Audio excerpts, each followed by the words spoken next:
अब हम लोग बात करेंगे। आज जो है नवरात्र का पहला दिन है, ठीक है। तो नवरात्र की जो है सभी बच्चों को जो है हार्दिक शुभकामनाएं और जय माँ दुर्गे, ठीक है, क्योंकि इसमें दुर्गा देवी का पूजा किया जाता है। और इसके बाद अब हम लोग जो अपने टॉपिक पर आते हैं। यह लेसन पहला है, भारतीय संविधान, ठीक है। और यह जो है एनसीईआरटी जो कक्षा 8 की किताब है उससे लिया गया है। यह 13 नंबर वीडियो है। इसके पहले आप लोग प्लेलिस्ट में जाकर के 12 नंबर वीडियो देख लीजिए, तब 13वां देखिएगा। और यह पेज नंबर 6 से बताया जाएगा, ठीक है। तो यह जो है खास करके जो एनसीईआरटी की जो ओल्ड बुक है ना, तो ओल्ड किताब से बताया गया है। तो जैसा कि जानते हैं कि ओल्ड इज क्या होता है, गोल्ड, ठीक है। अब हम लोग पेज नंबर 6 की बात करते हैं। पहले देखते हैं कि पेज नंबर 6 में क्या क्या दिया गया है, उसके बाद हम लोग इस क्वेश्चन को देखेंगे, ठीक है। तो सबसे पहले सबके पास किताब होनी चाहिए एनसीईआरटी की बुक, अपने से स्टडी कर लीजिएगा किताब, यहाँ हम बता दे रहे हैं। तो सबसे पहले बात कर रहे हैं कि कह रहा है कि नेपाल में लोकतंत्र के लिए कई जन संघर्ष हो चुके हैं, ठीक है। यहाँ से इसको आप देख सकते हैं, ये किताबें हैं, तो इसको हम पढ़ के बता दे रहे हैं। तो बता रहा है कि नेपाल में लोकतंत्र के लिए कई जन संघर्ष हो चुके हैं। 1990 में हुए संघर्ष के बाद लोकतंत्र की स्थापना हुई, ठीक है। देखिए, नेपाल में लोकतंत्र के लिए बहुत संघर्ष हो चुके हैं, लेकिन जब 1990 में जन संघर्ष जो हुआ था, ठीक है, और उसके बाद क्या हुआ, लोकतंत्र की स्थापना हुई। लोकतंत्र का मतलब होता है कि जनता द्वारा, जनता के लिए, जनता प्रशासन, ये क्या है, लोकतंत्र है, ठीक है। इसके बाद यह लोकतांत्रिक व्यवस्था 2002 यानी 12 साल तक कायम रही। जो लोकतांत्रिक व्यवस्था है नेपाल में कितने साल तक कायम रही, 12 साल तक रही। अक्टूबर 2002 में राजा ज्ञानेंद्र ने गांव में माओवादी संगठन के बढ़ते प्रभाव का बहाना बनाकर सेना की मदद से सरकार के विभिन्न कामों को अपने कब्जे में लेना शुरू कर दिया। कहने का मतलब है कि 2002 जो अक्टूबर 2002 की जो घटना है, वहां की जो राजा ज्ञानेंद्र थे, इन्होंने क्या किया कि सेना की मदद से, ठीक है, और बोला कि माओवादी जो संगठन है, वहाँ के जो नक्सलाइट संगठन है नेपाल के, इनका प्रभाव बढ़ रहा है।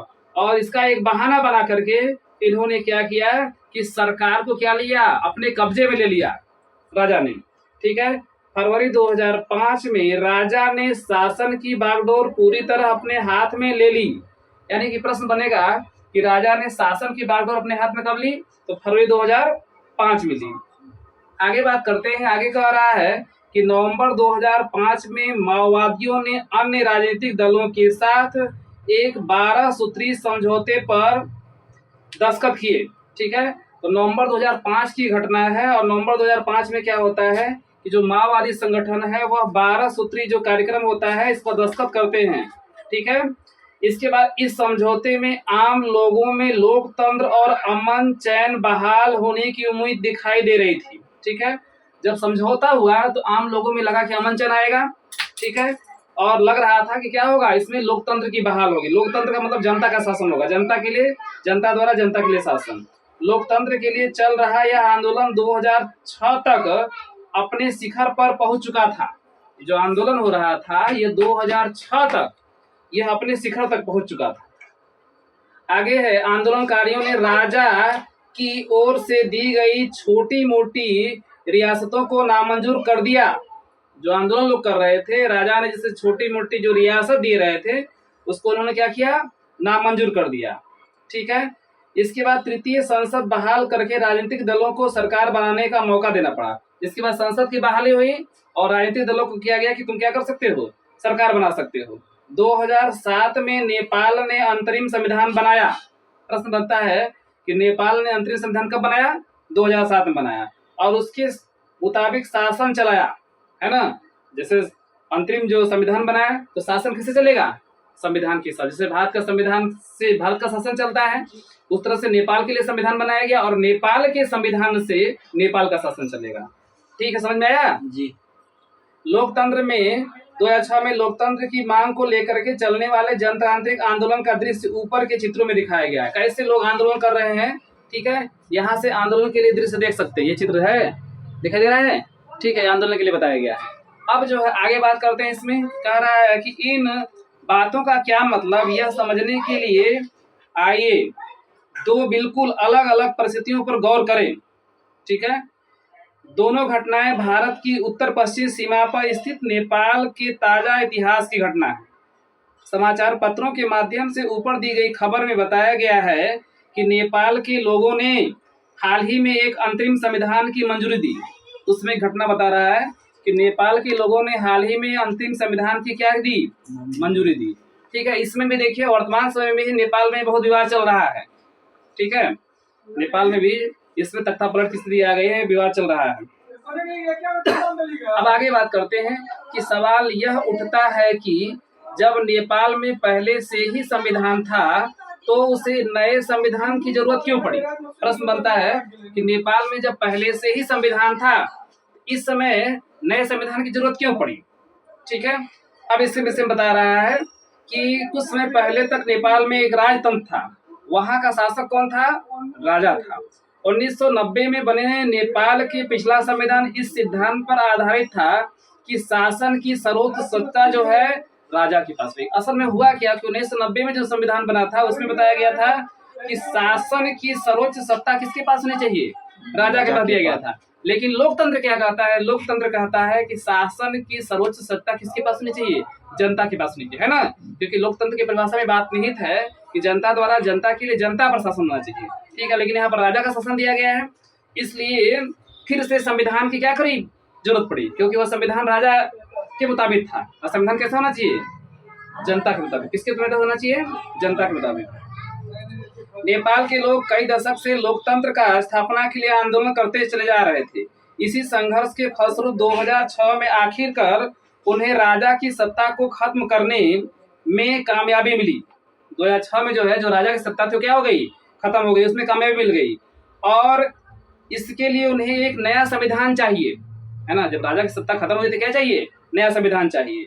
वे पिछले संविधान को इसलिए नहीं अपनाना चाहते क्योंकि उसमें वे आदर्श नहीं है जो नेपाल के लिए चाहते हैं, जिनके लिए वे लड़ रहे हैं। मतलब जो पिछला संविधान था उसमें राजा के अधीन था। ठीक है, तो इससे जो है राजा, जब सब कुछ राजा के अधीन रहेगा तो उसमें जनता का कोई हित नहीं रहेगा। और शासन लोकतंत्र ऐसा होना चाहिए, संविधान ऐसा होना चाहिए जिसमें कि क्या हो, जनता का शासन हो। ठीक है, जिस तरह से फुटबॉल के खेल में नियम बदलते ही खेल बदल जाता है, फुटबॉल का जो खेल है उसमें नियम बदलते खेल क्या होता है, बदल जाता है। उसी तरह से नेपाल को भी राजतंत्र की जगह लोकतांत्रिक शासन व्यवस्था पर चलने के कारण अपने सारे नियम बदलने होंगे। नेपाल को भी जो है क्या करना होगा, जिस तरह से फुटबॉल के खेल में नियम बदल जाते हैं उसी तरह से नेपाल में राजतंत्र की जगह क्या आ गया, लोकतंत्र। राजतंत्र में क्या होता था, राजा का शासन। किसका शासन, राजा का शासन। और लोकतंत्र में किसका शासन होगा, जनता का शासन। किसका होगा, जनता का शासन। ठीक है, तो संविधान किसको शासन देगा, जनता को, क्योंकि संविधान में राजा का शासन नहीं होना चाहिए। ठीक है, इसके बाद जो है हाँ, ताकि नए समाज को रचना की जा सके। यही कारण है कि नेपाल के लोग अपने देश के लिए क्या चाहते थे, नया संविधान चाहते थे। ऊपर के चित्रों के साथ दिए गए अंश में लोकतंत्र के लिए नेपाल के संघर्ष के बारे में देखिए। इसमें जो संघर्ष कर रहे हैं, जो लड़ाई कर रहे हैं कि नहीं हमारा शासन किसका होना चाहिए, जनता का होना चाहिए, यह बात जो है ऊपर के चित्र में यहाँ पर दिखाया गया है। ठीक है, अब जो है आगे बात करते हैं। इसमें जो है संविधान का दूसरा मुख्य उद्देश्य होता है देश की राजनीतिक व्यवस्था तय करना। प्रश्न बनता है कि संविधान का दूसरा मुख्य उद्देश्य क्या होना चाहिए। दूसरा मुख्य उद्देश्य जो है देश की राजनीतिक व्यवस्था को क्या करना, तय करना। इसके लिए आप लोग को किताब पढ़ना होगा। ठीक है, किताब पढ़ लीजिएगा। अब इसके बाद जो हमने पढ़ाया है, अब इस पर कुछ क्वेश्चन डिस्कशन करेंगे, यहाँ से हम लोग उसको अच्छे से समझने की कोशिश करेंगे। ठीक है, चलिए बोर्ड पर ध्यान से देखिए। अब पेज नंबर 6 जो हमने पढ़ाया है, अब इस पर जितने क्वेश्चन बने हैं सभी क्वेश्चन मैंने बना दिया है। सबसे पहला प्रश्न बनता है कि नेपाल में लोकतंत्र की स्थापना कब हुई। तो नेपाल में लोकतंत्र की स्थापना 1990 में 90 ईस्वी में हुई, संघर्ष के बाद हुई। ठीक है, तो अब बताओ कि नेपाल में लोकतंत्र की स्थापना कब हुई, 1990 ईस्वी में हुई, संघर्ष के बाद। ठीक है, 1990 में ईस्वी में हुई, संघर्ष के बाद जो है नेपाल में लोकतंत्र की स्थापना हुई। अगला क्वेश्चन देखते हैं। अगला कह रहा है कि नेपाल की लोकतांत्रिक व्यवस्था कितने समय तक कायम रही। जो लोकतांत्रिक व्यवस्था बनी थी 1990 में, यह कितने समय तक कायम रही, कितने समय तक 12 रही? वर्षों। 12 वर्षों तक रही। यानी कि नेपाल में जो लोकतांत्रिक व्यवस्था थी यह 12 वर्षों तक रही, 1990 से 2002 तक रही। चलिए अब नेक्स्ट अगले क्वेश्चन की तरफ प्रस्थान करते हैं। अगला क्वेश्चन है, राजा ज्ञानेंद्र ने गांव में माओवादी संगठन की बढ़ती प्रभाव का बहाना बनाकर सेना की मदद से सरकार के विभिन्न कामों को अपने हाथ में कब लिया? अक्टूबर 2002 में। अक्टूबर 2002 में। देखो जो वहाँ के राजा ज्ञानेंद्र थे, इन्होंने एक बहाना बनाया कि देखो जो माओवादी संगठन इसका प्रभाव बढ़ रहा है, ठीक है, माओवादी संगठन क्या कर रहा है, प्रभाव बढ़ रहा है, इसलिए सरकार का शासन इसमें नहीं होना चाहिए। शासन किसका होना चाहिए? राजा का होना चाहिए। ठीक है, ये बहाना करके उसने क्या किया कि सरकार के जो काम थे राजा अपने अधीन ले लेता है। ठीक है, और यह घटना कब होती है? अक्टूबर 2002 में। समझ में आया जी। आगे चलते हैं। अगला क्वेश्चन है कि राजा ज्ञानेंद्र ने शासन की बागडोर अपने हाथ में पूर्ण रूप से कब लिया? ठीक है, तो कब लिया? फरवरी 2005 ईस्वी में। ठीक है, कहने का मतलब है कि राजा ज्ञानेंद्र ने जो है शासन की पूरा बागडोर अपने हाथ में ले लिया। कब ले लिया? फरवरी 2005 में। 2002 में बहाना किया और 5 में उसको पूरा ले लिया। ठीक है, आगे बात करते हैं। अगला क्वेश्चन ध्यान देंगे। अगला क्वेश्चन कह रहा है कि नवंबर 2005 में माओवादियों ने अन्य राजनीतिक दलों के साथ कितने सूत्री समझौते पर दस्तखत किया था? 12 सूत्री। 12 सूत्री। ठीक है, तो नवंबर 2005 की घटना है। इसमें क्या होता है कि जो माओवादी संगठन है ये जो राजनीतिक दलों के साथ समझौता करता है और समझौते के लिए उनके पास जो है कुल मांगे कितनी थी? 12 सूत्री। कितनी सूत्री मांगे? 12 सूत्री मांगे थी। ठीक है, इस मांग से जनता में कुछ उम्मीद जगा। ठीक है, आगे चलते हैं।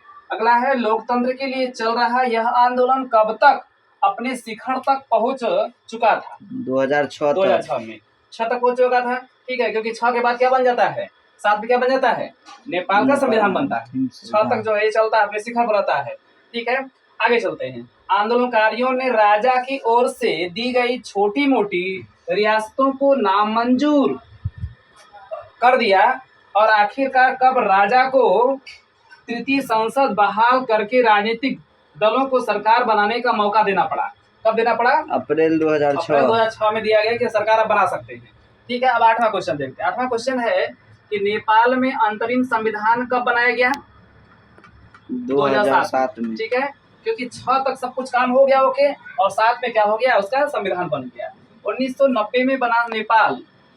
1990 में बना नेपाल का संविधान।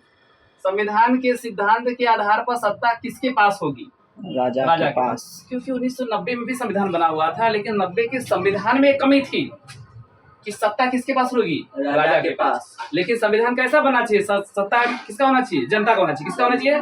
जनता के हित में होना चाहिए। तो जनता के हित के लिए क्या होना चाहिए कि शासन? लोकतंत्र का मतलब ही होता है कि जनता द्वारा जनता के लिए जनता प्रशासन। ठीक है, तो जनता है उसको चुने। लेकिन वहाँ राजा में क्या होता है कि राजा के बेटा राजा बनेगा, जनता को चुनने का अधिकार नहीं था।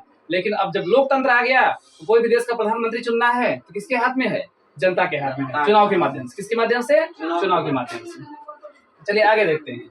संविधान की दूसरी मुख्य उद्देश्य क्या है? तो देश की राजनीतिक व्यवस्था को तय करना है ना। संविधान का दूसरा मुख्य उद्देश्य क्या है? देश की राजनीतिक व्यवस्था को तय करना। ठीक है, देश की जो राजनीतिक व्यवस्था होती है, कैसे राजनीतिक चलेगा, जैसे अनेक पार्टियां हैं, समुदाय हैं, ठीक है, ये राजनीतिक व्यवस्था को तय करने का काम कौन करता है? संविधान करता है। ठीक है, आज के लिए बस इतना ही, फिर मिलते हैं अगले वीडियो में। थैंक्स।